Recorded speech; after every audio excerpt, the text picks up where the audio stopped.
There you go. Hello, ladies and gentlemen, and welcome to another episode of the Regal Podcast. Today, we are joined by Ellie Bessey, and we're basically going to be talking through some of the problems she's been having with dating and dating apps and relationships in general.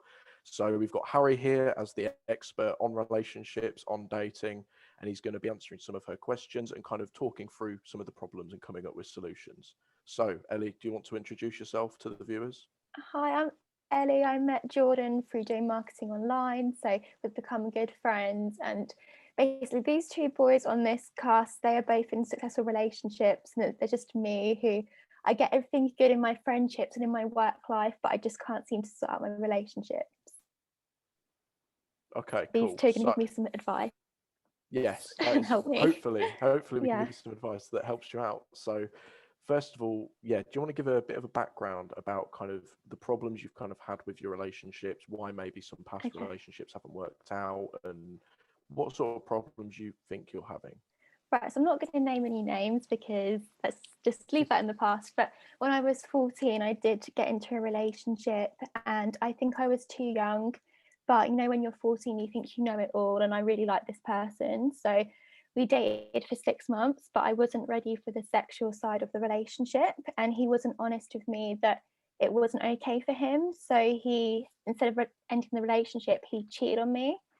So that really hurt me, and I was definitely heartbroken at a very young age. So in my teenage years, I didn't really date after that because I was just so upset and I couldn't trust anyone. So it wasn't until I really went to uni that I began dating again, and that didn't work out either. So I've had 2 parts of dating in my life, but it's just gone completely wrong. And now I've left uni, I want to change and see where I'm going wrong. But I think I need to be more trusting. So that's one thing I need to work on.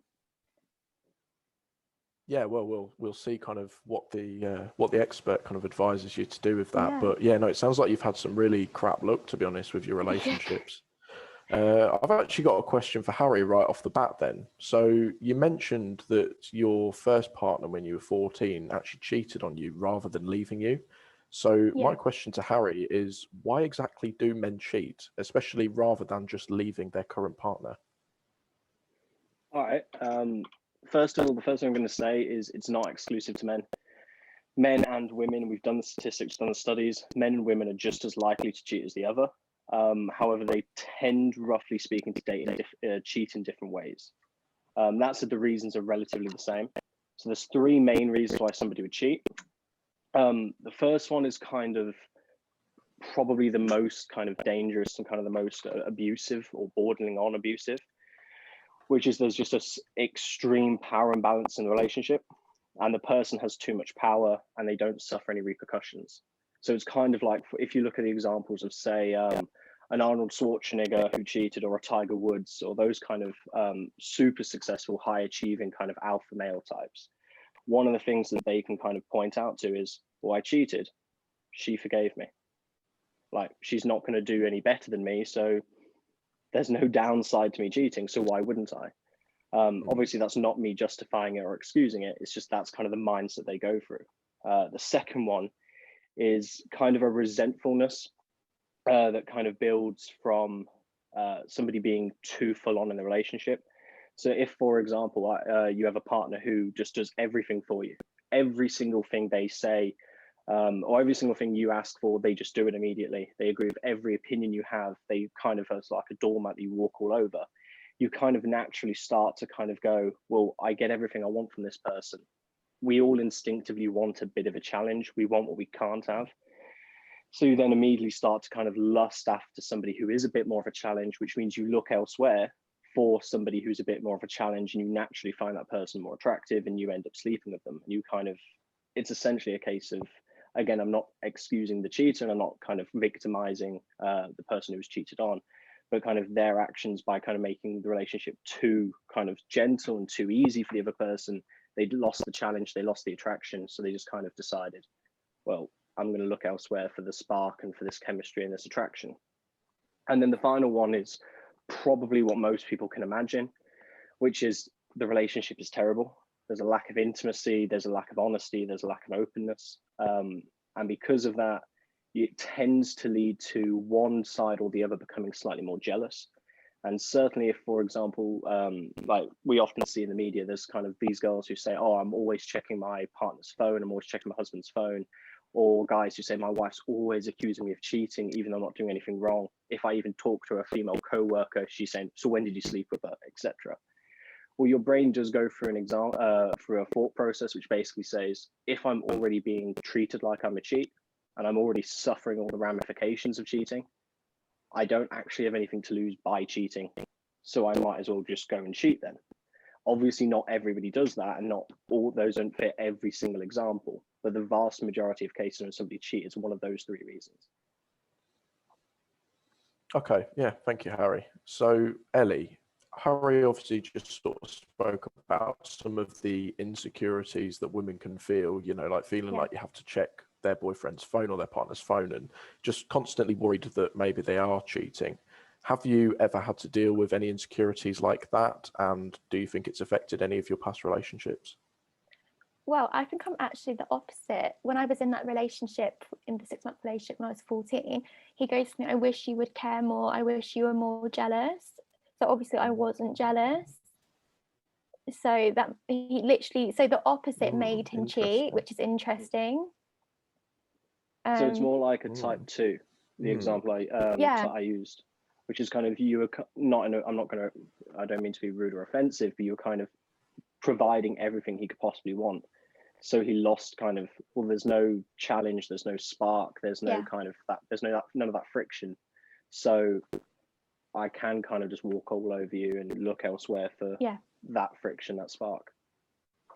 Yeah, it was interesting, really. I think being that young, it didn't really help. I think if I was in a relationship now, I think I would show that I cared more because it would mean more to me now. So I'd change my approach in the future. So, Harry, how do you find a balance then between not caring and caring too much? Because, you know, I've been in relationships where the girl's way too needy, and then I've been in relationships where it's just cold all the time. So how are you meant to find a balance? It's just walking a fine line, or? It's not a question of trying to find the balance. It's a question of just having that balance. If you're with somebody that you trust, and you genuinely do trust them, and you do genuinely believe that they have certain values and certain ways of looking at the world in common with you, such that you don't think they're going to cheat because they're not the type to cheat, and you have a relationship where you're both open and honest. So if one of you is going, look, I really feel that you're kind of being you're smothering me a bit at the moment. Do you mind if we kind of just like ease up a little bit? We don't have to spend every second of every day together. I need an hour by myself just to go to the gym or to play football or play Xbox or whatever it could be, just to kind of unwind. If you have the kind of relationship where the communication is strong and there's trust and there's honesty, you shouldn't really feel the need to go through the other person's phone, etc. And equally, it means because you're open and because you're honest, you're able to kind of tackle any problems that are coming along, up to and including, look, I feel like you're kind of just giving me everything I want right now. And as crazy as this seems, that's not what I want. I want a bit of a give and a take. I want a bit of a fight. I want a bit of an argument. One of the best indicators of divorce is married couples that have more than 25 positive interactions to every negative interaction. And it's because the reason being, humans are not all designed to get on with each other every second of every day. We are constantly in conflict and arguments, and we disagree, even if it's over a tiny, minute part of it. So if you kind of can go with a long period of time with somebody without arguing, either you are incredibly similar, which is very rare, or chances are one or both of you has given up on the idea of arguing and says, you know what, the conflict isn't worth it. I can't even be bothered anymore. And once that sets in, you're pretty likely that it's going to lead towards divorce, unless there's some extenuating circumstance to keep them together. Wow. So we're kind of back to this like trust issue again, and kind of building trust in relationships. So I know, obviously, you've said, Ellie, like you have kind of a lack of trust, not just in men, but in relationships because of your bad experiences in the past. So, Harry, how people again? What was that? Sorry. Yeah, you Yeah, cut Sorry. out then, mate. cut out a little bit there. Did I cut out? Sorry. Yeah, so I was just saying that Ellie has obviously got issues with trusting in relationships and with men just because of her past relationships. Very understandable. How can Ellie and women like Ellie go about building up that trust again and sort of gaining that trust back? Well, it's a question of you can't be judging other people based on what somebody else has done. So going in with a mindset of, for example, my last boyfriend cheated on me, therefore all men are pigs or all men cheat, etc., is just going to set you down a very bad path, especially because the kind of guys who are nice and the kind of guys who are good blokes who won't cheat on you will pick up on the fact that you have this kind of almost resentment going in towards all men. And particularly the kind of higher quality guys out there, because they're higher quality, they know what they want as well as you know what you want in a guy. They know what they want in a woman, and they're not going to kind of waste their time or put up with somebody going into this relationship with one foot already out the door. Wow. Yeah, I completely agree. And it's something I have been working on. I think when I was about 15, 16, 17, I just couldn't date. It really would hurt me. But since going to uni and living in a different environment and meeting new people, I definitely was more open. But it's just unfortunate things didn't work out with people there.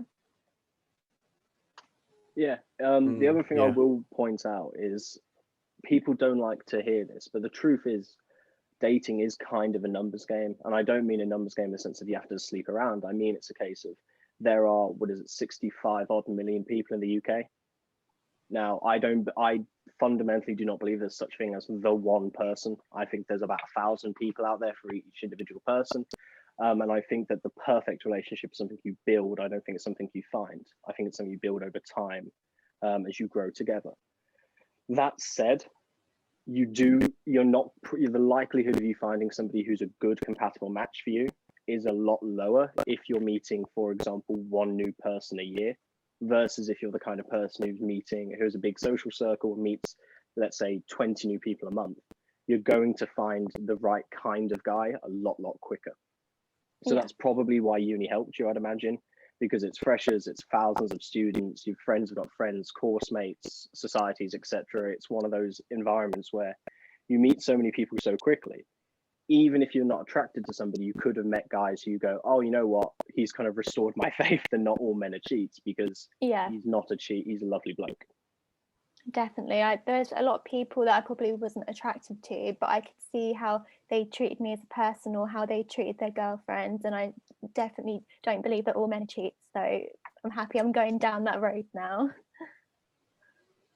So by forming relationships with men, not just romantically, you're also then able to kind of shape your perception of men overall. Yeah, and my dad, he's a good guy. I think how my dad treats my mum, I can see that people can be in love and be married for years. So it's just unfortunate I had a few bad experiences that made me feel bad inside, but I look at other people's relationships and I can see it is possible. Okay, one thing I'm kind of curious about then is more like going back to the kind of the trust thing then. So let's say you're on social media, you're doing whatever, you're chilling out, and then a guy messages you on Instagram. What is your kind of thought process when a guy messages you like that? What kind of I never answer. I just think, what a creep. Oh God, it's all coming out now. Even if you find them attractive, or is it literally just any guy? Even if they're attractive, I think, oh, they're a playboy. I'm like, why are you messaging me on Instagram? Like, what do you want? So I never replied to DMs ever. The message though? Sorry? Would it not depend on the message you receive? Usually it's just like, hey, with fire emoji or like love heart eyes, and I think, oh, I can see what you're doing here, Is the only way you're going to be able to tell though whether they are a fuckboy or whether they're actually genuine is to actually respond to these messages though? Yes. I just don't have any time for it, to be honest. I do have the time, but I just can't be bothered. I just think, why are you messaging me? How many people have you messaged today? And why are you messaging me? You don't know me. It's like I'm married to myself. I will jump in quickly and say, anybody who is listening to this, if you are DMing somebody with hey and then fire emoji or heart eye emoji, stop it. That has never worked. Unless you happen to be looking like Zac Efron and you have the perfect build and it's a very specific type of woman who's kind of really into that, it's not going to work for you. Maybe if you send it out to 1 million women, you'll find one who says yes, but it's not going to work. And equally to women out there, don't respond to that DM. I'm not saying don't respond to any DMs at all. Obviously, if it was really well crafted and they sent you a DM or something along the lines of, hi Ellie, saw your profile and saw you're really into business and stuff like that. You seem like a really interesting person. Are you like, here's my number. Are you free to jump at a call in like, I don't know, tomorrow or something? We can just have a chat, get to know you a bit better because I really want to pick your brain about this business topic or something. Yeah. That's totally different to kind of the very low investment, hi, and then an emoji to say that you look pretty. Because there's nothing personal about that. There's no reason, like you said, to say how many people have you sent that to. Yeah, so I was right there. Wow, I'm doing. You were absolutely okay. So where do we go now? Okay, the thing I'm wondering now then, so you don't reply to any Instagram DMs or any sort of DMs from that. You don't. Well, yeah, I assume you said you've not met anyone at uni. So I'm curious then, what are you doing? Like, what actions are you kind of taking to actually try and find your perfect partner, your dream relationship?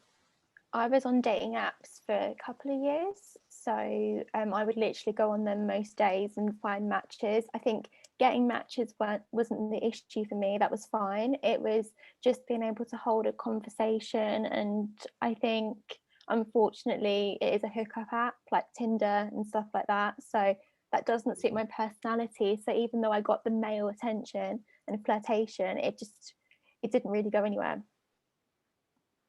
So now I'm off them. Yes.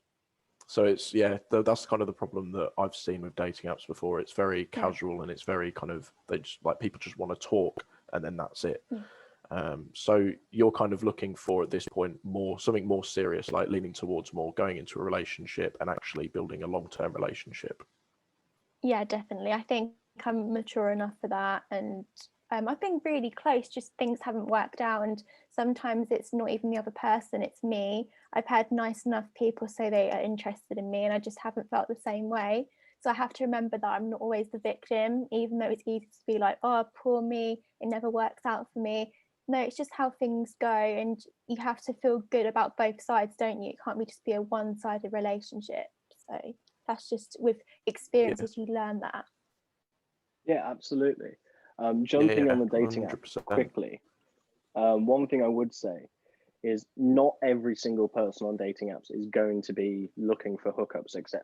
Obviously, I'm sure we've all probably met somebody or got a friend who has found a relationship that's worked or lasted at least out of dating apps. But yeah, one of the issues you've got with dating apps is exactly like what we were saying, kind of the Instagram DMs, which is if you wanted to have kind of no idea how to be attractive, but you just wanted to kind of get the result of getting laid or getting validation from women or whatever, the best tactic would be just send out 10,000 messages, and the rule of numbers is somebody's going to reply. And even if you're not funny at all and you're boring and you're borderline on just rude and everything, you're horrible, somebody somewhere, there's 6 billion people on the planet, somebody is going to respond positively to it. So that's kind of why it works, essentially, or not works, but that's why people do it, which is they can very quickly just ignore all the times they failed and just retry again tomorrow, because all they have to do is swipe their finger like this 25 times and they've got 25 new people in which they can just say hi to and hope they get a reply. You probably can find good guys on there. I don't recommend it, but you probably can. Just because the way the app is designed, it doesn't reward conversation. It doesn't reward you kind of getting to know somebody properly on the platform. It's kind of all designed for you talk for 5 minutes and then you jump onto Snapchat or WhatsApp or whatever else. So the rule I've always given for people, if they are finding somebody on a dating site, they're moving to meeting in person, is any bloke who will not FaceTime you before you actually meet, run away, block their number, cry. because that's You not a guy cry. that you want to waste your time with.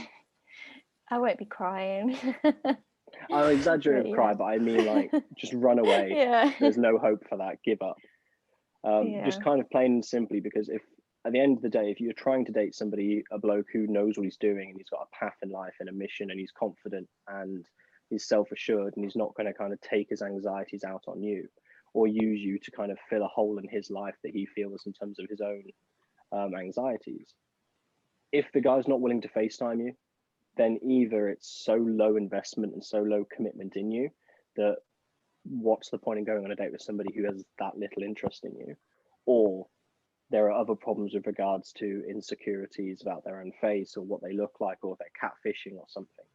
There will be some exceptions to that rule. If you say, do you want to FaceTime tonight? And the person goes, oh, I'm actually on a flight to Dubai or something, or I'm flying back. I'm on an airplane. I physically can't. That's different. But as a rough rule of thumb, if you say to the person, oh, what are you up to? Oh, not much. I'm just watching like the Chelsea game or something. And then you respond with, oh, okay, do you want to FaceTime for 5 minutes just so we can talk about the plans for tomorrow? If they're not willing to do it, I take that as a sign that there's something going wrong. Definitely. I think they're a catfish. I've watched too many of those shows. If you can't Great show, FaceTime great in show. 2021, then there's something wrong with you, because we all have cameras everywhere, you know. Very true. Very true. Can I just quickly So- plug my TikTok, because I actually did a video about why I've come off dating apps, and it got a good response. So I am on TikTok. I've done a few videos, and one of my videos got over 400,000 views. So I'm really trying to continue that success. So I did a video on why I'm coming off dating apps. I had similar people respond and then doing it also. So it seems to be a new trend of people just coming off them, even though we're in lockdown. So Harry, why do you think that's interesting? Why do you think that's a thing? Very simply put, because most people are kind of in a similar kind of boat to you, which is Okay. if you're looking for a real relationship, the likelihood you find it on a dating site is much lower. It's not impossible. I'm not saying give up all hope, but it is lower. And because of COVID, everybody's kind of moved on to them and gone, well, maybe I can find my boyfriend here, or I can find somebody to chat to, or I can kind of get this same kind of interactions that I was having when I used to go out on a Friday night to a bar or a club. And the truth is, and me and Jordan spoke about this on a previous podcast, actually, the reason I have a hatred for things like Tinder and Bumble and these kind of dating apps, from a male point of view, and why I think men shouldn't be on it, is at the end of the day, one of the most important things a guy can do is learn social skills. And I mean the confidence and the ability to walk up to a stranger and say hello, have a conversation, be funny, be charming, be playful, be able to tease people and kind of have an interaction where everybody's kind of brought up and everybody's laughing and everybody's kind of gained value from this interaction, being high energy and fun. And I think too many guys, particularly younger blokes who are 16, 18, 20, have realized, well, I don't have to learn any of those skills. I don't have to get dressed and look nice. I don't even have to get out of bed. I can lie in bed, eat Doritos, watch Netflix and just swipe. Yeah. And then do copy and paste messages and and send them photos of me from 6 months ago when I did look good. I don't even have to maintain my appearance anymore. I can send the photo of when I tied my beard up and I don't have to worry about it looking like Hagrid. And guys are using that, and women are a very intelligent creature. They're far more intelligent than men in many, many ways. And women are noticing, well, this isn't worth it. And I think there's a longing in society for a more traditional way of doing things, in the sense of we love the fact that in the 21st century, there's a lot less slut shaming and there's a lot less kind of stigma around relationships and dating and sex. But equally, I think we're still longing for that kind of idea of many women still want a man to be what a man used to be, which is to hold doors open, to be respectful, to kind of not take charge in a dominant way, but to be decisive. And if you're sat there going, I don't really know what I want for dinner tonight, should we go out, should we stay in? Somebody who can say, let's do this, and be decisive and make a decision and kind of take charge in that sense. And I think it's one of those things where you're unlikely to find that kind of person on a dating app, not least because if you're the kind of person who wants to look somebody in the eye and get to know them as a person, not just care what they look like, you're probably going to be in a place where you can meet somebody and get to know them. You're probably not going on a dating app. and the dating app itself isn't designed in such a way that you can create that level of intimacy. It's like you said in your TikTok, actually, you talked about being able, you want to be able to see the person, smell them, hear how they sound. That's one of the reasons I say FaceTiming is so important. If you can't actually get to know somebody, and it's one thing to read how they text, and I think there can be turn-offs there. If somebody uses letters instead of words, I know lots of people that turns off. But equally, you need to be able to look at somebody and say, right, when you speak in a way that makes sense to me, or you speak in a way that I just can't follow you. It just kind of drives me insane. I just can't quite follow how the way in which you communicate ideas. And if you can't really communicate with each other, then you kind of have no hope. And it's one of these things that you can only learn that in person. Somebody can pretend to be confident by text, but in real life, you can look at their shoulders, you can look at their body language, you can look at whether their head's up or they're looking down like this or their shoes. You can see if they're looking you in the eye or if they're just kind of trying to catch a glance of like look you out or check you out. You can see all that in person. You can't read into people's motivations that easily on dating apps, on social media, on Instagram, etc.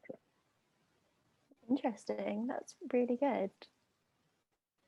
And people are now following my trend.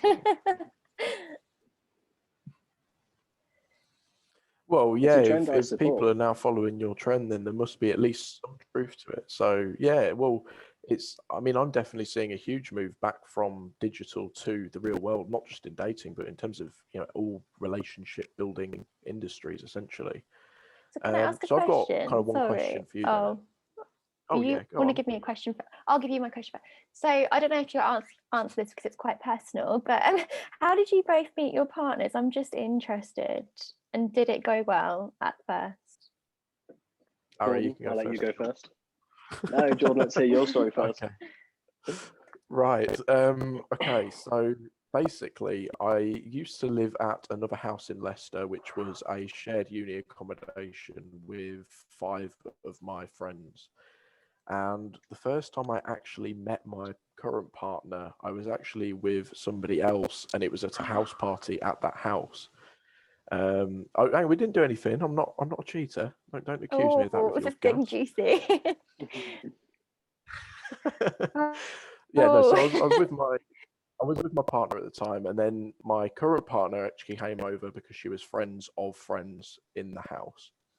And we were just talking, literally. She seemed friendly, but I didn't really think anything of it, obviously, because at the end of the day, I was in a relationship. And then a few months passed, and I hadn't obviously spoken to her since. And then me and my girlfriend at the time broke up. And then another month or so passed, and then my current partner came for another house party that we were having at the same house, which I still live with my ex-girlfriend at that point, which was fun, and that's a whole another story for another time. So then, my current girlfriend kind of came over. We weren't dating at the time, and then we just literally kind of started speaking more, and then we were kind of messaging after that because I was like, you know what, you're a really nice person. I get on with you really well. You're a good laugh. So we just started messaging back and forth because I was actually living in Cheltenham at that point. So it was messaging back and forth between, she was in up north and I was in Cheltenham. And then, we just started talking more. She came over again to the house when I was back there a few times, and it just sort of grew into a relationship, basically. But it's important to say that we did start casually for the first probably month, and we were just casual. And then it was actually after the first month or so that I was like, you know what, I'm not into the whole casual kind of vibe. I want a relationship. And then basically sort of initiated the move into a relationship. Wow, she probably appreciates that you made the first proper move. Because that shows that you're she's told me since that she appreciates that I didn't just... Exactly. She appreciated that I didn't kind of just sit there and wait for her to say, what are we? Or, some of that generic BS that most relationships go through. And at the end of the day, it was what I wanted, and it kind of made me happy to do that. So it was kind of an easy decision for me. Wow. That happened naturally, it sounds. Mm-hmm. Yeah. That's the best I've ever heard you tell that story, buddy. I've heard that story about 150 times, and I've never heard it said actually point A to point B, usually go off on 16 tangents about. And then at this house party, I was drinking Jaeger bombs and I had too many, and then I was drinking Jameson, so I just got really drunk and hungover. And then I was texting her saying, I can't remember. It was just horrible. So that was really well done. It's because I've told it 150 times that I can finally do it. Yeah, my story is a lot shorter and a lot kind of simpler, really, which was my fiance was a fresher at university. Right. She was just starting at De Montfort, and I was a club promoter in Leicester. So I had my own events and I had a team of people who sold tickets for me. And a friend of mine was at the same accommodation as her, sorry. And he basically texted me saying, a load of the freshers and a load of like people at this accommodation are having like a communal party essentially, to get to know each other, because freshers week starts in a week's time or something. So it's kind of a get to know you. You should probably just turn up, because you'll be able to get loads of phone numbers and then you'll be able to sell tickets in the future and you'll be able to network and kind of build a team and things like that. So I turned up, saw this girl called Lee. I liked the look of her. I was immediately told by my friend, whatever you do, Harry, you are not allowed to kind of like talk to her, date her, flirt with her, anything like that, because my mate Kane really likes her. So I said, no, that's not okay. No, it's not okay. But it was one of those, I'm not going to start an argument over it, especially given it was somebody I didn't know yet. So I said, okay, fair enough. Yeah. Like, feel free. So he went over and he tried to like chat to her and be flirty and stuff, and she wasn't interested. So I kind of went over then to kind of just save them both from the interaction and kind of start talking loudly so that he had an excuse, kind of, oh, well, nobody's looking at me, I'll just walk away, save the embarrassment. And she was able to be like, oh, thank God, that wanker's gone. And I kind of was just loud and bubbly and kind of just took over like the room essentially and started making people play drinking games and introducing each other, so that kind of, because people were starting to get awkward, as you do at freshers parties when nobody really knows anybody yet. And then from there, I got a phone number, just saying like, by the way, I think this was a Thursday night. I was saying my events are the Fridays, the Saturdays, and Mondays. So why did you come to one of my events tomorrow? You're new to the city, so I'm not trying anything on, but come out with me. I'll get you some drinks and whatever. You can check out the event for free. Let me know what you think.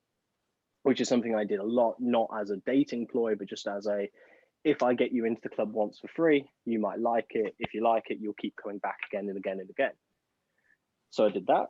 Over the course of that night, realized I really, really quite liked her. So then it was a case of having that conversation, which is, this is where I'm at in my life. This is kind of my past. This is what I'm looking for in my future. I'm putting it all out open for you, not in a needy way and not in a I need you to agree or anything way, but just as very, very matter of factly. At that stage, I'm not looking for anything casual. I'm not looking to kind of sleep around or do anything. I'm looking for a relationship. I'm looking for a relationship that's going to last the long term. And for me, the long term is marriage and kids. I'm not saying that has to be you, and I'm not saying that has to be anytime soon. But if you're not interested in those things, let me know now, so we don't even just waste the 2 weeks, 6 months, an hour, 10 minutes, whatever it may be. Let's just not waste each other's time. She said, well, I'm a fresher at uni, I'm 18, but down the line, yes, I'm looking for those kind of things too. And I said, okay, great. And we went from there. And within a month, within a day, we agreed we're exclusive, we're not dating anybody else. And within a month, it was a case of, right, this is working out really well for me. I'm really happy with this. Do you want to be officially my girlfriend? She said yes. And from there, we basically moved in together about a week later and just lived together since. Wow, you're so direct. That's what I really like. Like, you were very direct from the start, and I've never had that. So, and because you're quite young as well, and that just shows you're really mature, which a lot of men aren't at that age. So it's probably why it has worked out for you, because you were so honest about the future and what you wanted. I don't just think it's a question of maturity though.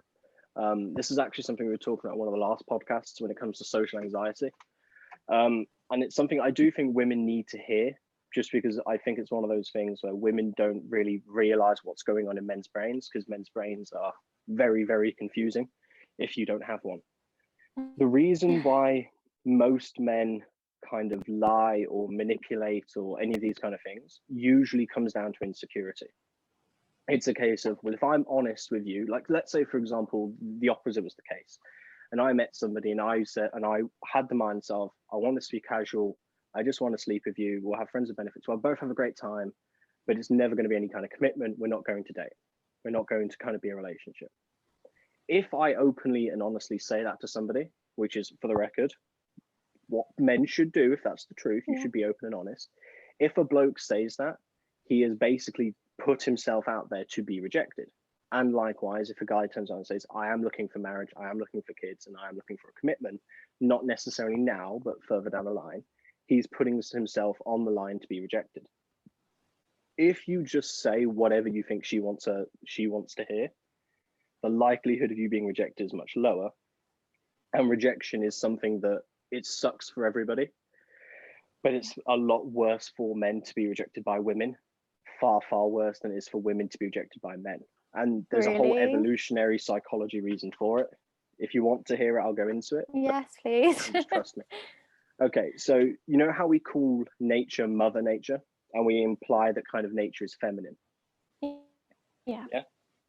Well, there's also natural selection. So if you work on the premise of you follow the idea that words have meanings and there's kind of links there in analogies for a reason, and it's not just pot luck. The reason we call a lion the king of the jungle is because we can all instinctively see, even if we can't explain why, that a lion makes sense as a king, whereas a frog doesn't make sense as a king, because we just understand that kind of, it's archetypal. Well, the same applies when we talk about nature itself, which is Mother Nature, natural selection. Well, that means that women choose, and humans are one of the only species on the planet where the women select who they date and who they sleep with.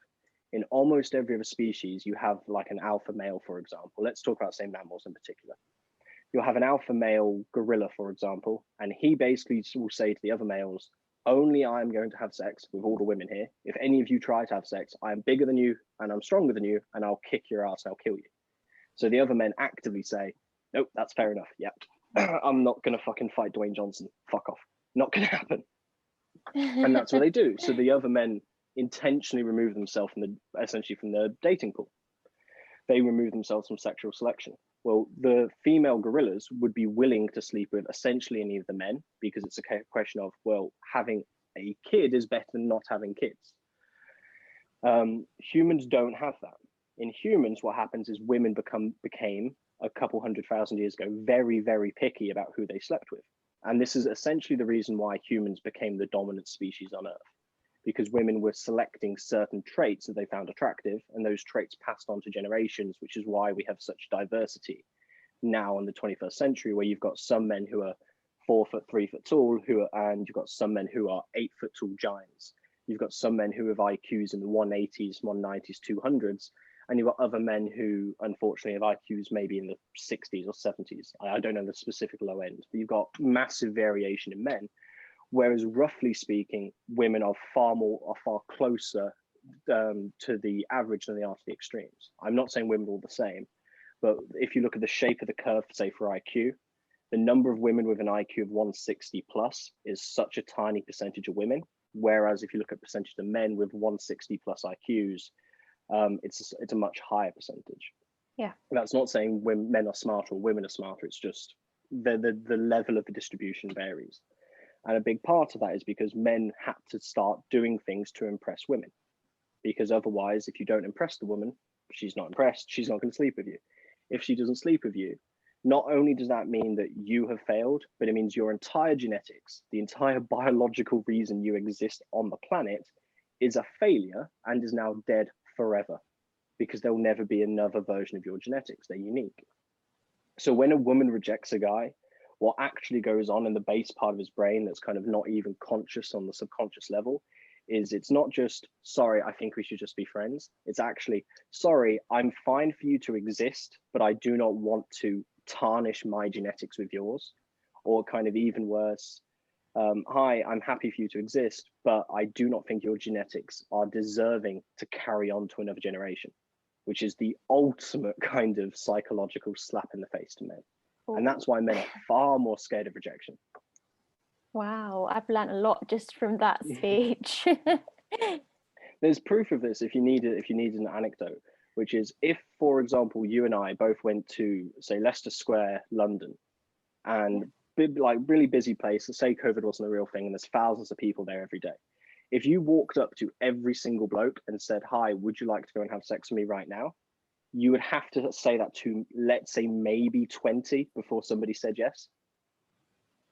Right. If Yeah. I tried to do the same thing, went up to women and said, "Hi, would you like to go and have sex with me right now?" I would probably get pepper sprayed for the first 200 times, Yeah. slapped the next 300, and then maybe one person eventually would say yes. Like, so the ball is in women's court when it comes to selection. Massively so. Women are a lot more picky in terms of the selection process than men are, which means the onus is on men to be impressive, and men are kind of fighting for to try and prove themselves far more so than women are. Well, can I tell a story that actually relates to what you just said? Yeah, absolutely, go for it. So I was in a seminar at uni. I studied business management, and we had a guest come in. I think her name was Anita Wilkinshaw. I remember her because she was so prominent for what she asked me to do.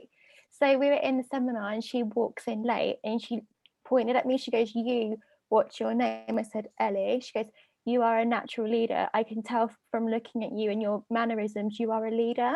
I was like, "Okay, thanks for pointing that out. Carry on with the seminar." So she said, "Okay, who's single in this class?" So I put my hand up, and so did some other girls in the class. She wanted single women. She goes, "Okay, you're going to go out on the street and round uni, and you're going to ask for as many men's numbers as possible and see what you come back with." And she deliberately put me as team leader because she thought I was the leader. So it's literally just me and a few girls, and they were all so shy, and I had to do all the work. So I was literally going up to random good-looking men that I found attractive, and I got the confidence to ask them for their numbers.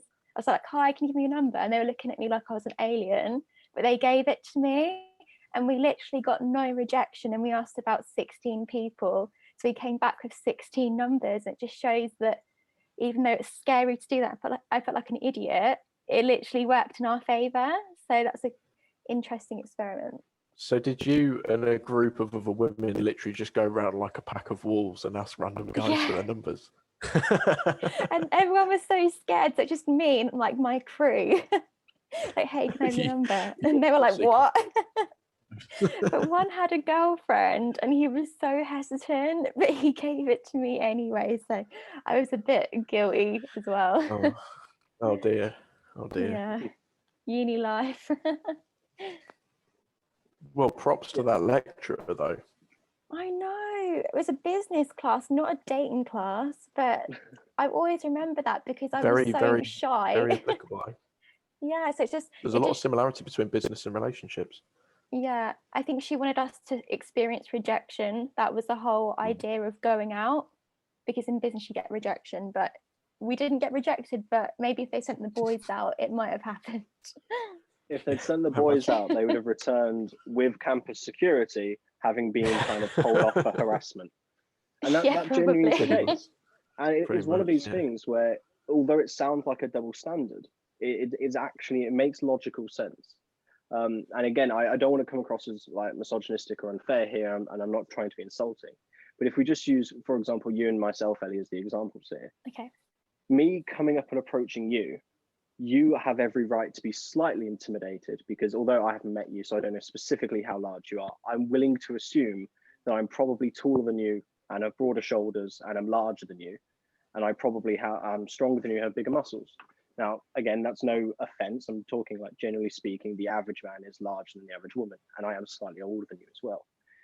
So therefore, there is intrinsically, therefore, a slight more danger on your part than there is if you were to approach me. Because if you approach me, a part of my brain is genuinely saying, "Oh, I don't have to be too worried about violent attack right now because I probably can at the very least look large enough that the violence isn't likely to proceed."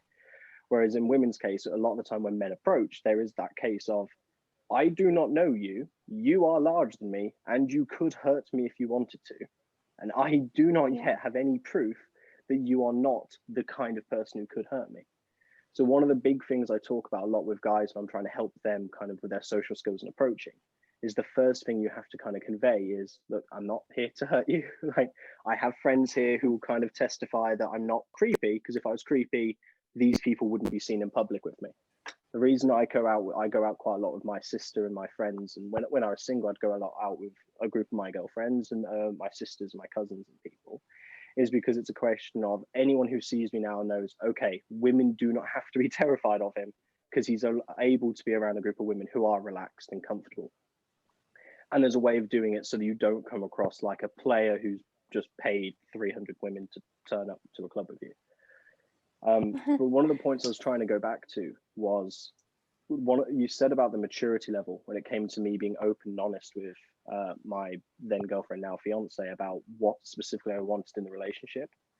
I don't think it's a question of maturity for most guys. I think it's a question of overcoming anxiety, because like I said, that anxiety is so strong because it's not just the fear of your death, it's the fear of the death of you and your entire genetics. You're essentially letting down every ancestor you've ever had by not succeeding. And so that's a really painful thing that men have to deal with in their psyche. And that's why, for the record, men will do pretty much anything to it, like especially kind of low status guys will do near enough anything to impress women. That's why men are willing to jump off of buildings to get more likes on YouTube, because it gets them slightly more famous, which might make them slightly able to get laid later on.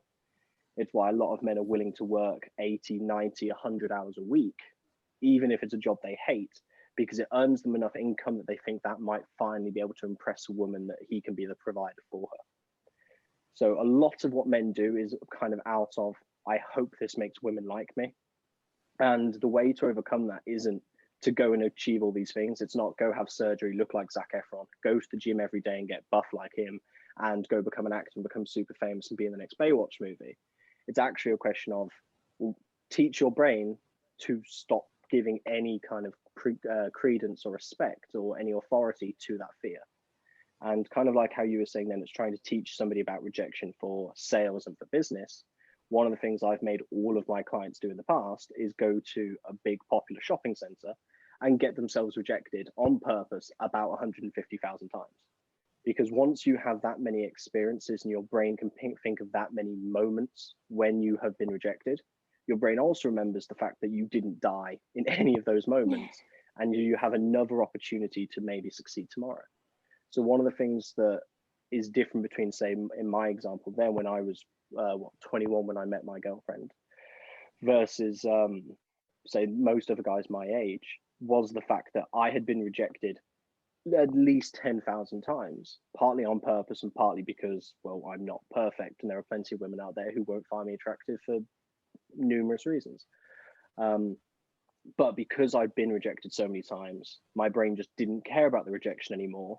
And I had the self-confidence to say, well, there is definitely going to be women out there who are looking for marriage and kids and a committed relationship and all the other things that I was looking for and I've got with my partner. So it's a case of brilliant.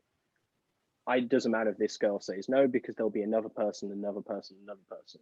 Whereas a lot of people, particularly when they're younger and they don't yet have kind of a mindset that's based on abundance, they're one that's based more in scarcity.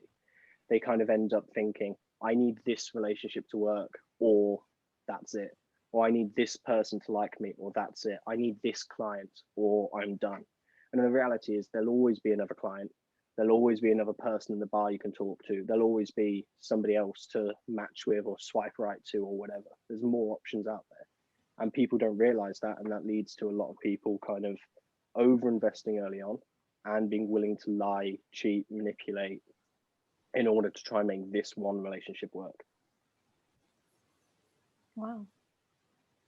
So we're talking a lot about how women are obviously the selectors and how men, a lot of men anyway, will kind of bend their own reality just to kind of increase their chances of getting laid. So the one thing I'm kind of curious about is, Ellie, what is your kind of dream guy? What do you look for when you look for guys?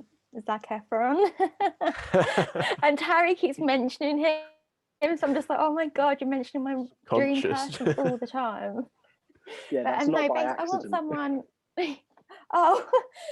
I want someone who's hardworking, someone who's very respectful, and someone who's family orientated, because I like to believe that I'm of a similar level. So I think you try and meet someone you think you've got things in common with. And I don't want a player, I don't want a boy, you know, I'm over all of that. So I definitely want to look at someone a bit more mature and someone who's very respectful.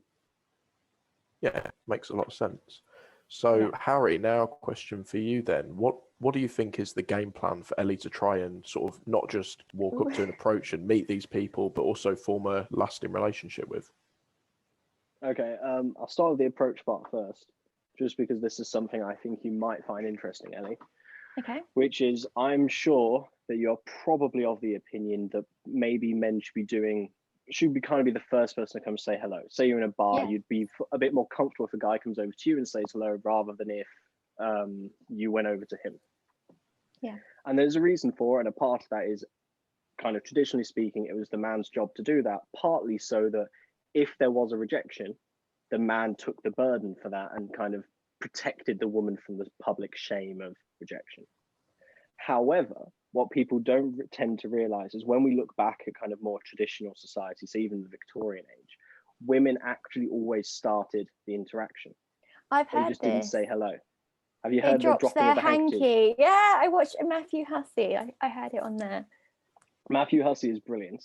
Yeah. I do genuinely recommend him. helps So me. me and him teach a lot of similar things.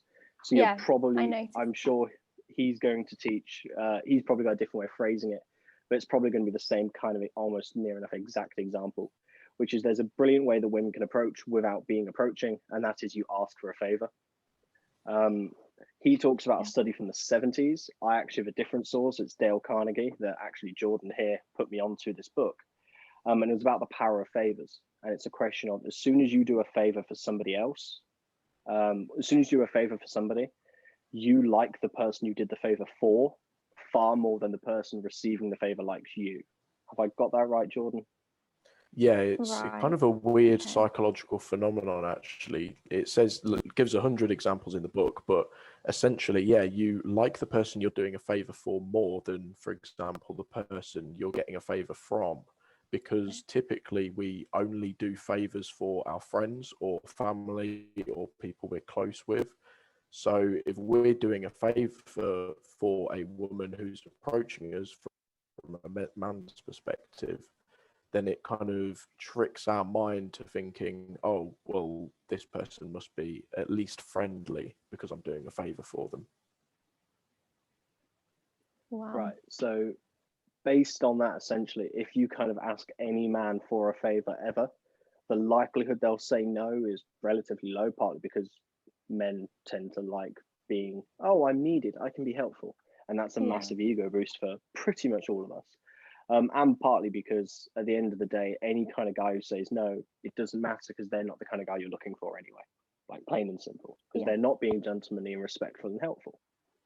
So it kind of works in any situation. I believe Matthew uses the example of, can you hold my coat while I carry my drinks to my friends or something? And then you come back and say, thank you so much.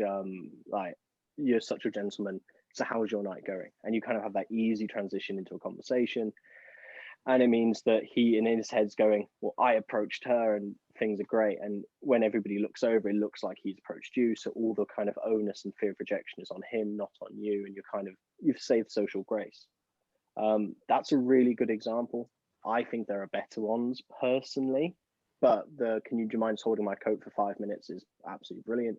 I really like, for example, if you're in the street, you're not going to ask a random stranger, like say you saw somebody at Starbucks or something, you're not going to say, hi, sorry, can you hold my jacket while I go carry my one coffee to the table? Because it only works if you have your hands full and there's a group of friends. Something as silly as, hi, I'm really sorry. Do you have the time? Something as silly, as small as that, which is, hey, I just need a favor from you. Do you know what the time is? Or do you have directions to so-and-so? Or just, what do you recommend?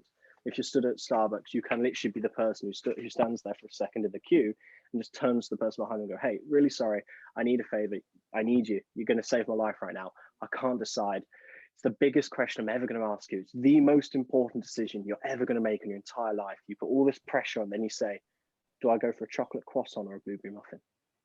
And you kind of build this up, and then you give like a really anticlimactic question. It kind of builds the tension. Everybody then releases it and it laughs. It's like you said, then you kind of laugh nervously. It's that kind of thing. and he's going to give you an answer, and you can then purposefully pick an option that's terrible and an option that's great. And if he picks the wrong one, you can even turn around and be like, oh, it's never going to work for us if that's your opinion. And you've got that kind of flirty kind of banter immediately started. Or you could give the right one and you could turn around and say, oh, thank God. Okay, we're soulmates, that's fine. And you can kind of, again, you've got that kind of flirty banter. You're taking it kind of way further than anyone knows you're being serious by. And you can start a conversation really easily. Wow. In terms of where to approach, I was actually talking to Jordan about this because we're having a debate the other day specifically regarding when COVID is over, where is the best place to meet certain people? And Jordan was talking a lot about there's certain Facebook groups you can go on, like young entrepreneurs, you'll find ambitious people, etc. Right. I'm more of the opinion that, again, keep it in person, meet people. And the truth is, when COVID's not around, and let's say you're back in work, you're going to work, you're probably going somewhere for lunch, you're probably going to coffee at some point, you're probably going to the shops at some point. You may be going clubbing or to a bar every once a week or something like that. You're going to different places. Unless you live in a tiny little town in the middle of nowhere, there will be other people at those places. So it's just a question of the more people you talk to, the sooner you'll find the right kind of person. And the only way to narrow it down is by meeting more people. So it might be that guy at work who's at the opposite end, or the person who works in the same building but different companies on a different floor. When you're in the elevator, just say hello or ask for a favor and kind of build it slowly from there, get to know the person. Same in the grocery store, you can just ask a favor. Hey, excuse me, do you mind just reaching that down for me? I can't actually reach that shelf. Something silly that kind of doesn't really mean anything. If you're rejected, there's no kind of social stigma about somebody saying, no, I'm not going to grab the cornflakes for you. Like, who cares at the end of the day? Cool. But it just means that every time you are outside and you're around other people, that is an opportunity to meet somebody. And if you find that you're never seeing people you're attracted to, then it's a case of, okay, look at specifically the kind of person you're looking for and assess, right, where are those people going to be? You said hardworking and you talked about ambition and those kind of things. Chances are they're probably not out clubbing on a Tuesday night at the emo rock club down the street that charges £1 entry. I might be wrong, there might be a few, but chances are that's probably not where they are on a Tuesday night. They're probably on a Tuesday night either working at the gym or asleep because they work so hard during the day. Or maybe, like you said, they want to be family orientated. Maybe they're having weekly dinner with their parents or something like that. Chances are they're probably not going to be at the club.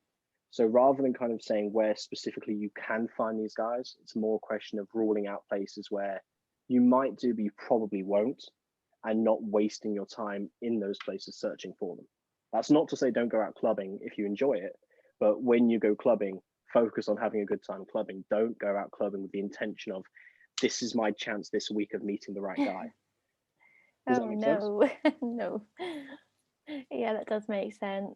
Yeah, I think people have also said to me, if you keep looking for love, it's not going to happen. You just have to live your life, and when you're not really searching, it can happen. So I'm being really open-minded at the moment, even though I'm stuck at home every day. Yeah, it's one of those where COVID kind of fucks up all the dating advice you could ever give somebody. Because at the end of the day, with COVID, even you can do the Tinder and you can do social media and all that stuff, you're still not actually dating the person because you have not met in person and gone on a date. So it's not real. It's just it's pixie dust. It's not real. And that kind of frustrates me quite a lot. But I think it's a great opportunity where we are kind of all given this kind of pause of life for a minute. And it means you can work on yourself. You can be a bit more introspective and honest and say, right, I have a list of, let's say your list is 20 things you're looking for in a guy. You can turn around and say, right, realistically, I'm probably not going to find a guy who has all 20 of these things. However, which are the 4 or 5 that are absolute must have? They're deal breakers if he doesn't have them. So he wants to have kids, he wants to be married, he's close with his family, for example. Well, that means when you're meeting people and you're kind of going, is this person the right kind of person for me? You can focus on the right things and not kind of prematurely say, well, the guy's only got such and such job, so maybe he's not that ambitious. He might be incredibly ambitious and he's got a side hustle going on the side, but he doesn't yet feel it's at a stage where it's even worth bringing up early on in the conversation. So you might not even hear about that until the 5th date or the 6th date. You only kind of know by trying it out. The important thing is essentially trying, being introspective and honest with yourself, and the obvious red flag danger signs that you should be avoiding, paying attention to them. Wow. So, Harry, do you think that would be a useful action for Ellie to take then, to literally create a physical list of what she's sort of looking for in a partner and then choosing the most important things? I am about 90% certain that Ellie is the kind of person who already has that list. Of course I have the list. I don't know if Pinned I up want to on your read it wall, out though. yeah. Should I read it out or not? It's Do you want me entirely up to to you. read? Completely your choice. I will go on then. It's a Genuinely, there's no filler, isn't it? Let's just go on my phone and get my notes up. Oh, I love it. It's on the phone as well, so it's always there with you when you need it. I can imagine you standing in a club just literally like, nope, nope, nope, nope. Okay, things I want in a man. Manners, respect, for them to be taller than me. Like, I know that's really shallow, but I like height, you like what you like.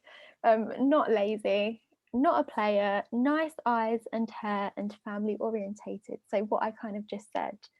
So it's not a long list. I didn't want to be too precise. That's roughly what I'm looking for.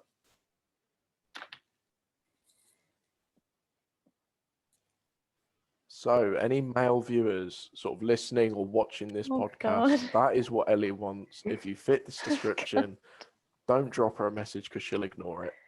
Email me. It's the best way to get in touch. Or go on LinkedIn because I respond to LinkedIn. Go on LinkedIn and message Ellie on LinkedIn if you fit that category.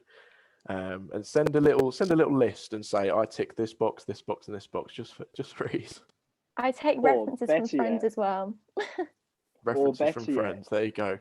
If you want to get brownie points, here's what you do.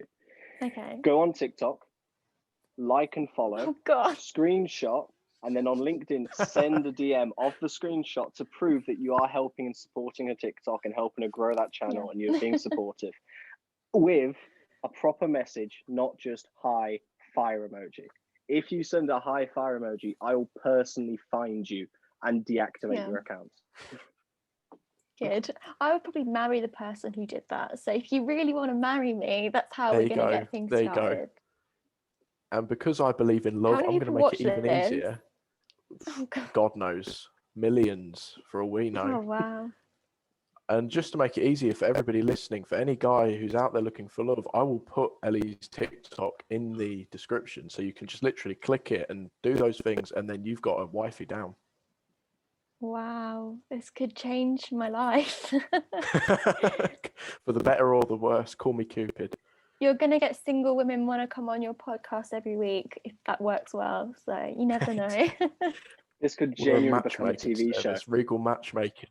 Oh, you should actually do your own little matchmaking show. It was like, or if you find someone. You know what? What's that? We could start a TV show. Like, do you remember I was going to be a consultant on a dating. Yeah. Like I was going to be that consultant on a TV show that kind of ended up getting scrapped because of COVID. So we could just finance it ourselves and say, fuck it. We're starting our own TV show. We're going to start on YouTube, some big brand out there, preferably not Channel 4 because you and me have issues and you fucking know why. You contact us. We'll put the show on your channel, pay us. It'll be brilliant. And we'll just every week take a new woman and just fix her dating life. Wow. I want to be a coach on it though.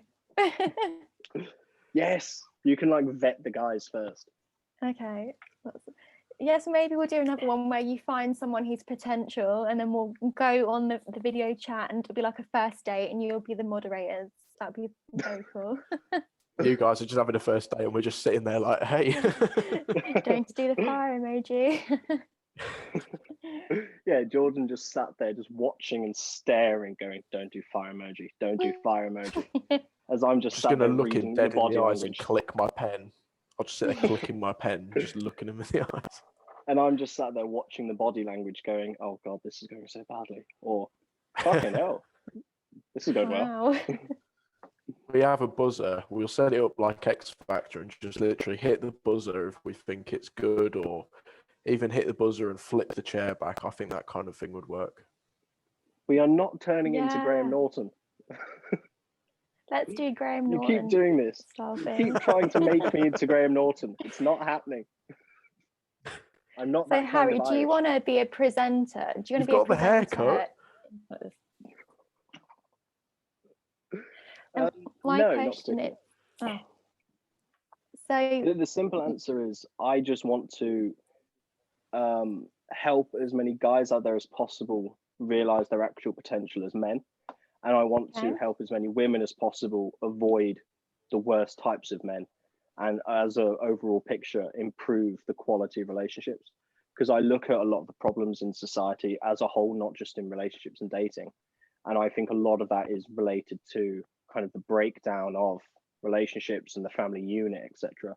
So I essentially just want to, whichever avenue makes the most sense. Currently it's podcasting and YouTube and one-to-one coaching. Previously it's been writing books and seminars, etc. And I just want to use whichever avenue is best, that's financially viable, obviously, to be able to kind of make that impact and kind of fix people's dating problems, because fucking everybody has them. I know. Tell me about it. I have to live with this. So I've got a question as well. So if you could give yourself advice for when you were single, do you think that you followed the advice you'd give yourself, if that makes sense? Yes, essentially. Okay. Because my kind of my origin story, and apologies to anyone who's listening who has already heard this and I'm repeating myself, but the very simplified version is I was super shy, super socially anxious, timid, to the stage where I had a panic attack if there was a female barista and I wanted to get a coffee. I just could not talk to women to that degree. It was awful. So I then set about going, right, well, I'm not fucking having this as my life. I'm not putting up with it. I need to go figure this out, make changes. So I was the super nerdy approach and the super loser approach of going to Google and typing in, how do you talk to women? How do you become more confident? Like how to get a girlfriend, all that kind of horrendous, like just sad, lonely shit that you type in when you're 18 and haven't got a girlfriend. I learned a fuckload of BS that was just terrible advice. I learned advice that was effective, but just evil. So the idea of kind of negging somebody, or this kind of PUA approach of wearing crazy outfits so that you kind of come across as more interesting, and just manipulation and stuff. And then I came across some really honest, good stuff from my former mentor, a guy called Adam, who taught me everything I know pretty much about dating and relationships and sales and body language and confidence and having the right mindset and all these kind of things. And over the course of like the next 4 years, I went from leaving school at 18, super socially anxious, couldn't even go to get a coffee by myself. If there was any woman tried to talk to me on the street, I just kind of have a panic attack, really, really bad, to kind of being able to run nightclub events where I spent my day pretty much going out and talking to women. And I had a really successful kind of single, or successful, kind of, I guess, I had the kind of single life that I wanted to have. And then when I kind of got over it and I then wanted to settle down, I was able to find the right person for me and settle down and have this fantastic relationship and now engagement, and she's now the mother of my child. So yeah, all the advice I have is either advice that I've done myself in learning it myself because I can verify it works, or it's something that I've had at least say 100 repetitions of clients doing to test it preemptively to see if it works before I make it public advice. Wow. Just to add as well, like through being friends with Harry, like he's never formally coached me, but obviously Harry talks a lot. And as a result, I've kind of picked up a lot of different information and a lot of almost techniques, but, you know, like a different mindset, which he's just sort of described. And this is, I mean, I followed this advice pretty much exactly, and it's worked out very well for me. And like, I've had a very successful relationship with my current partner.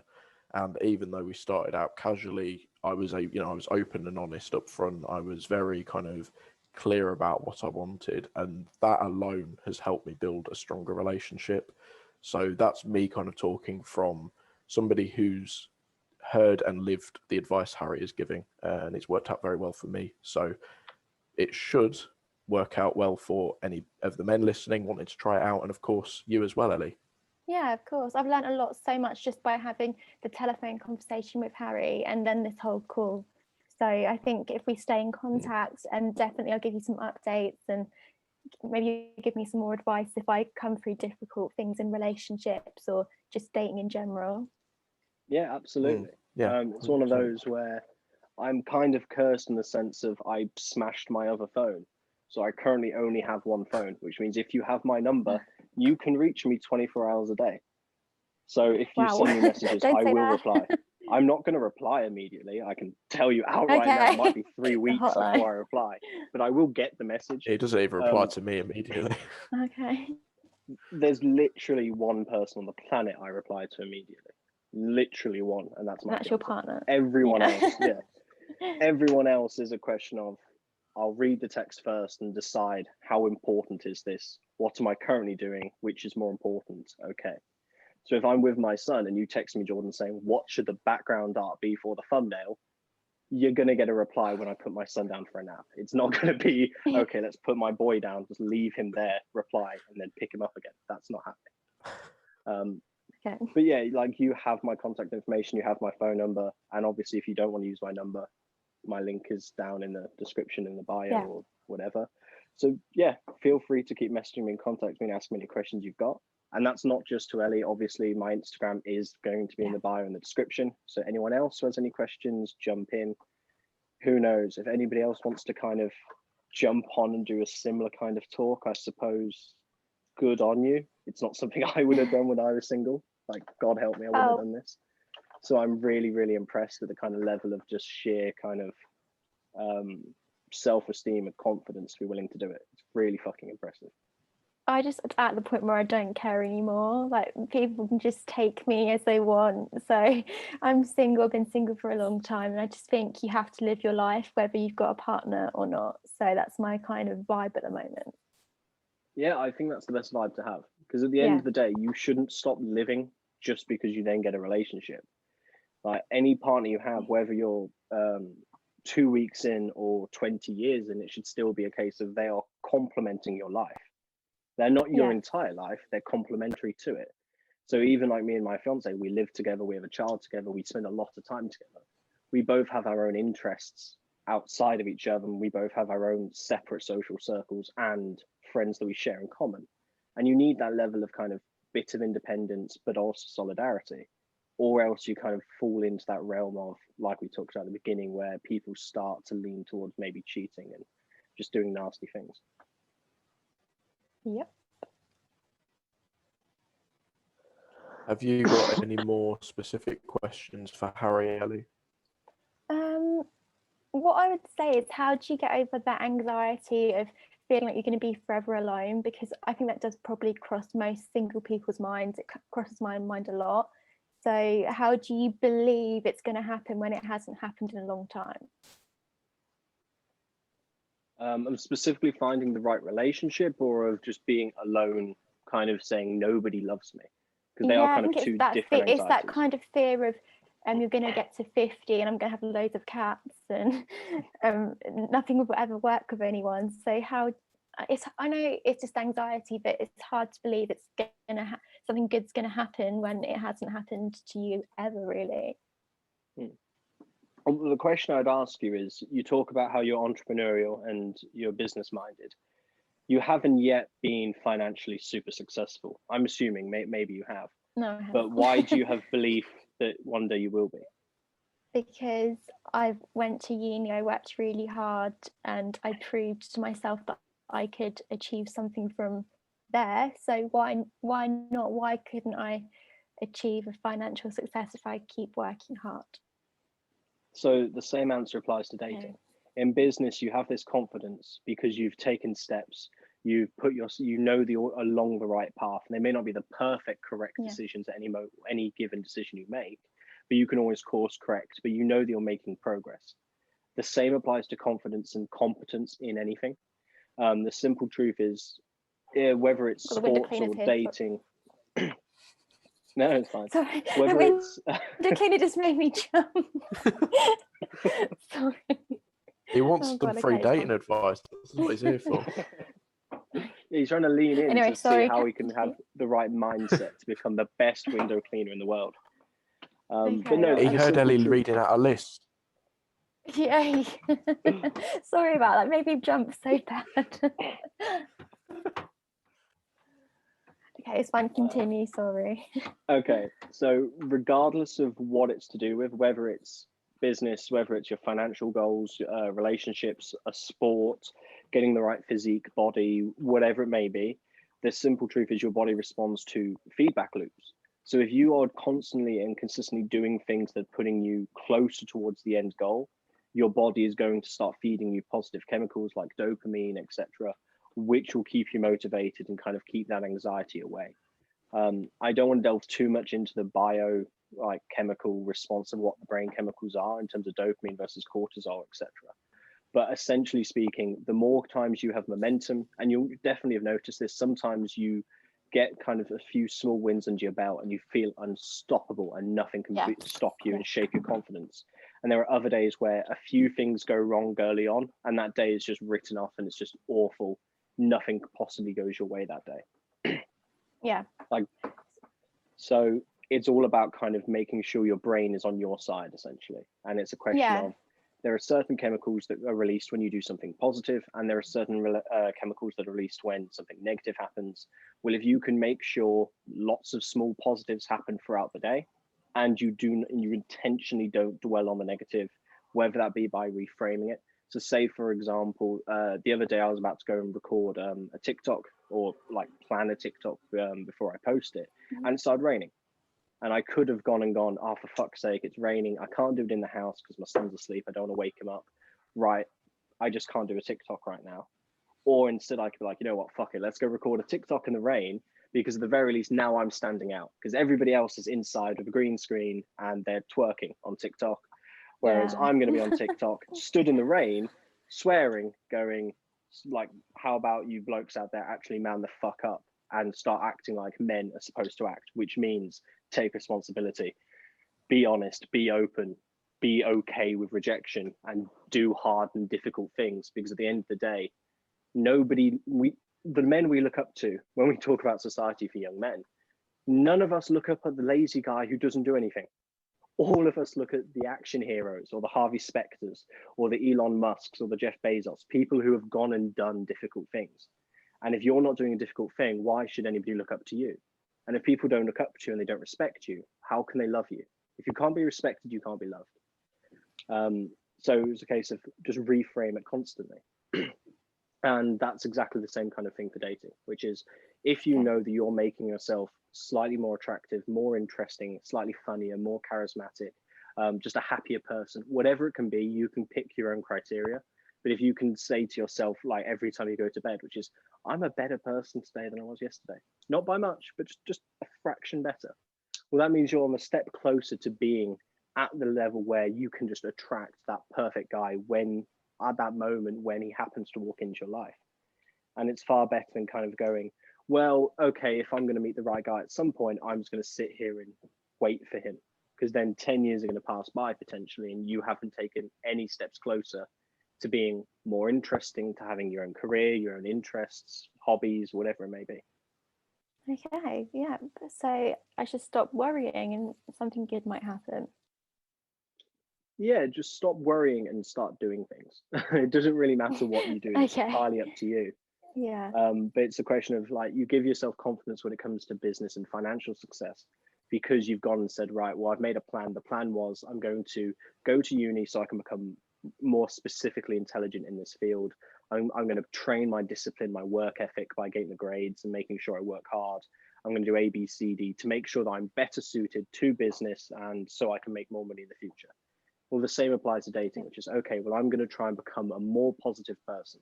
I'm going to try and become somebody who gives more value to other people without expecting anything back from me. I'm going to become the kind of person who my friends turn to even more and trust. kind of think the attributes you want to have. I'm going to try and become an even better daughter and an even more fun person to be around for my parents, my siblings. I'm going to try and be even friendlier and even cuter with my cat. I'm going to try and be even more generous with my followers on TikTok. Whatever it may be, as you do these small steps, you will start to, in your own head, go, oh, wow, me compared to 6 months ago, I am just a more attractive person. I'm a better person. I'm more upbeat. I'm friendly. I'm happier. I'm more fun to be around. Well, the more fun you are to be around, the more people are naturally going to be like a magnet just drawn into your life, and you'll quickly speed up that process of then meeting the right kind of guys. Yeah. Wow. So we've got to get some positivity, and then hopefully you can't plan your life, you can't, but you can just go with the flow. So that's exactly something I plan on doing. Yeah, you can plan, but it's never going to go to plan. So it's one of those. Don't plan everything have out. An have ideal. That positive action. Yeah, exactly. Yeah. Have an ideal situation, and then be willing to realize that that's not going to happen, and you need to be able to improvise and react and course correct. But go from the premise of, okay, well, like say for example, now me and Jordan are doing for one of our future podcasts, we're doing the evil Russian push-up challenge, which is absolutely fucking brutal, and it was a terrible idea, and we never should have agreed to do this. But one of the things it involves is it means that we're going to end up with bigger chests and bigger arms, and it's going to be one of these really interesting things to say to guys. Like, it's literally a 2-week process, and in the process of 2 weeks, you can add like 3 inches to your chest and to your arms, and become a lot stronger and a lot fitter and a lot faster really quickly. And it is literally about, let's say, half an hour a day. That's it. So everybody can find half an hour a day, whether it's before bed or when they wake up in the morning or just after the shower or whatever it may be. And it's a question of, well, that might not go to plan, because in fairness, there are going to be days, and there already has been, when my son's been ill or my fiance's been busy with university work, and I've had to kind of just focus and do a bit more of the housework and a bit more kind of caring for him and the upkeep with him, which means I haven't been able to do the certain degrees of push-ups and such. But I can still not say, well, there's no point planning anything because it won't go to plan. It's a question of, okay, I couldn't do it today, so I'll make it up tomorrow by doing double and going on and so forth. And it's having the mindset of, I'm always trying to be a better person. I'm never perfect. I'm never going to be the diamond, the finished product. I'm always just trying to get slightly more polished, and more polished means you will inevitably attract people. And you'll inevitably attract people who are of the same mindset, who are also men who are out there trying to become better versions of themselves each and every day. In the same way you attract your friends based on the same values you have. The way you and Jordan started talking was because you have similar values, similar mindsets, similar goals for the future. And it's what you kind of, without being hippy-dippy about it, what you put out into the world in terms of not energy, but in terms of how you represent yourself. Determines how other people see you, and therefore how other people react to you. So if you're always positive and upbeat, and you're looking forward to meeting strangers, they're going to look forward to meeting you. And likewise, if you go up to a bar and you start talking to somebody and you go, hi, it's nice to meet you, people are going to run away in fear, because it's just not, there's just nothing there for them to latch onto and be positive about. Okay. Wow. I think you have to be a happy person on your own, and that's something that I've realized as I've become more and more single. And then I think you can be happy in or out of a relationship, but obviously most people like me, end goal is to be in a relationship and be happy. So it's about like doing those different steps you wouldn't normally do, I think. Yeah, I think it's important to remember that basically, like, if you can't be happy on your own, how can you be happy with someone else? Because it's not the job of your partner to make you happy. So therefore, let's not say you need to have that foundation. Do things you enjoy. Be genuinely happy. My camera's gone off. Be genuinely happy, and then go into a relationship and bring more happiness and value to that person, rather than almost expecting them to be able to make you happy, because it won't happen at the end of the day. Yeah, I completely agree, and that's one thing that I'm going to take from this podcast. Is there anything else you wanted to? Have you got any more? Run through? Yeah, go on. I got any more questions. I think you've gone into depth about almost everything. I'm going to be following you on TikTok and looking at your social media to see if there's anything else that I've missed. But I think everything I wanted to know today has definitely been answered. And I hope I've been broad enough for the viewers to be able to relate. Brilliant. Jordan, have you got any kind of, because obviously Ellie is business orientated and kind of, from what I've seen at least, really fucking shit hot at what she's doing, and she knows what she's doing. Yeah. Do you want to talk a bit about the business side for people and kind of give them some value that way as well? Or do you two want to kind of call it a day, disappear, and we can all go and have a nap? Yeah, I can go a little bit into the business marketing side. Okay. Just got a couple of questions anyway. So the main one that I kind of wanted to talk to you about really was the TikTok side of things. So Okay. you obviously said that you had a video with over 400,000 views, Yeah, which wow. I've seen. It's a fantastic video. I understand why it got 400,000 views, but from your perspective, why do you think that video was so successful? You know what? I wasn't even aiming to get 100 views. I just wanted to show my friends this new way of how I stop my hair from going greasy. But I showed the viewers exactly how it was done, and I showed them the end result. And I think people were able to relate to that. And people literally copied the video and were like, oh, wow, it worked really well for me. So it's living proof that my method does work, and it attracted more and more people because of the uniqueness. So I would say to people, if you want a good, strong video on TikTok, is to be original. Do not copy people. It doesn't really get you that many views. Just do something that you think is unique, like the Dragon's Den kind of thing, like a new idea, and just go with it and hope for the best. So yeah, I'm seeing a lot of similarity between the advice Harry's giving you in terms of dating and the advice you've just given about sort of creating a TikTok or creating original content. It's just do what makes you happy, do things you enjoy, and don't make your life about, for example, on TikTok, searching for views, or in real life, like in the actual world, just looking for a relationship. And if you're putting out and doing things that make you happy, generally it'll come back to you. Like Harry said, you get back what you're putting into the world. Yeah, I think a luck helps as well. Like, it was just luck that my video got so many views, and the algorithm on TikTok obviously worked in my favor that day. If you're going to make a video on there, just don't worry about the views. If you're having fun and people are reacting to your video, it doesn't matter how many people are viewing it. You've won, you've been successful. So yeah, don't worry about the views. But obviously, once a video has gone really viral, you want to try and continue the success. So that's what I'm going to aim to do, and that's why I'm still on TikTok. Makes a lot of sense. Cheers. Yeah. In that case, then, the only other thing I've kind of got to say is, Harry, do you have any actions for Ellie to take after this call? Bloody hell. Specifically regarding to what, sorry? Specifically regarding to taking action to get herself a step closer to finding the type of guy that she's looking for. Right, okay. Kind of like what I kind of signed off and said at the end, which is it's all about making sure that every single day you're still working on yourself. And it's not just a question of having kind of, and I know you don't have this mindset, but I'm just reiterating it again, which is, well, I'm good enough, so where's the guy? They should be lining up for me. And it's a question of, no, just keep working on yourself, keep improving yourself. And you have the metric of what improvement is, it's entirely up to you. It could be mental mindset, it could be physically, it could be career-wise, it could be socially, it can be literally anything. So you could just decide, you know what, I just want to become really fucking good at yoga. I like yoga, I want to become like certified yoga instructor, just because. It can literally be anything.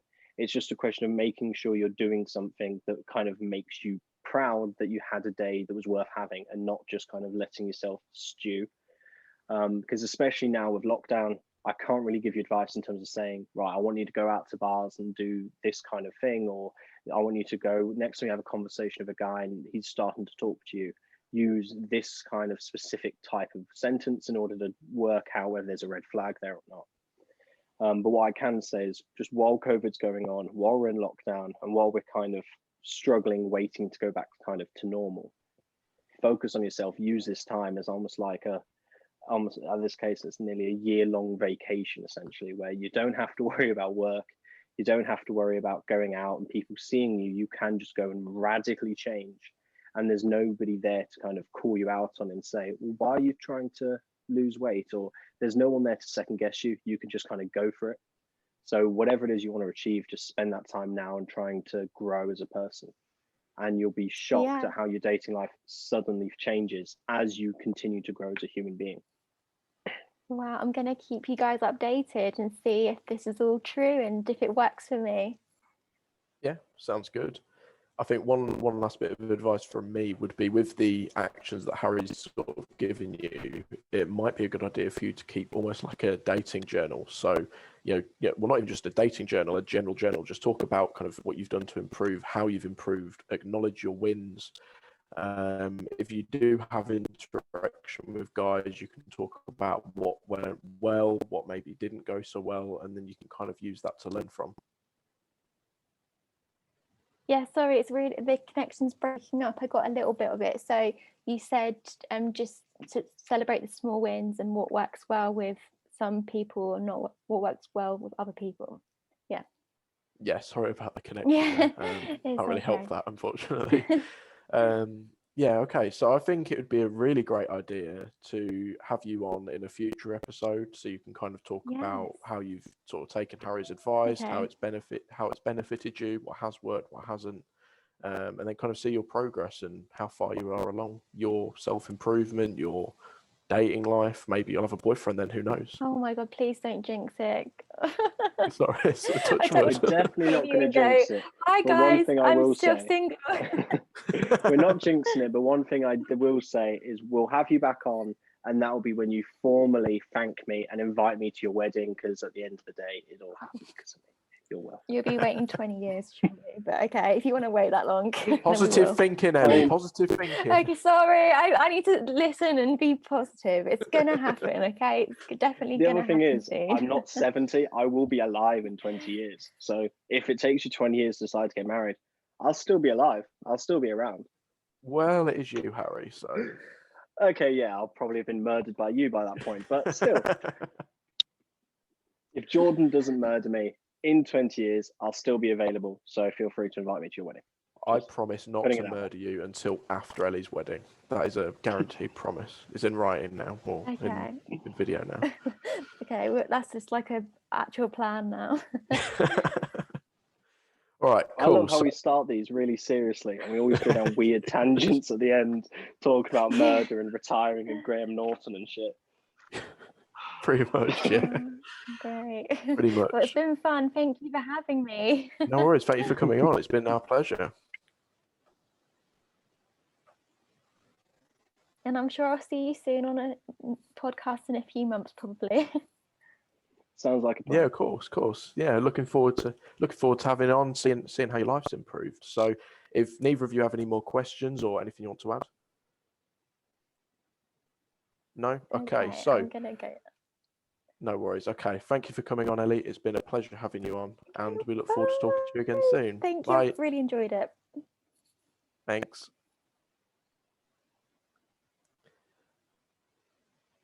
All right. Thank you guys so much for listening. And yeah, thank you for sitting through and sort of listening to what Ellie's been going through and sort of, well, being here a lot for the journey of helping her, form a relationship with the guys that she wants. I hope that the advice that Harry's been giving has helped you with your own potential relationship problems. And I look forward to seeing you guys in the next podcast episode. Cheers. And as always, feel free, guys, to send us messages, whether it's specifically to the podcast email or whether you reach out to me or to Jordan directly on the links down below. Obviously, with it being a podcast with multiple conversations, it's one of those where we're not editing these. We are literally just recording us speak. So if there's anything you're unsure about or you'd like to ask specifically about what the fuck I was talking about or what the fuck we meant, feel free just to send that in the message. And obviously we'll get back to you. And if you've got a similar kind of situation, maybe you want to be a guest on the podcast too and kind of work it out yourself. Because perhaps there's problems in your dating life that you're not even aware of the cause of. It could be kind of past traumas or kind of certain things that you just don't understand about the other gender or whatever it may be.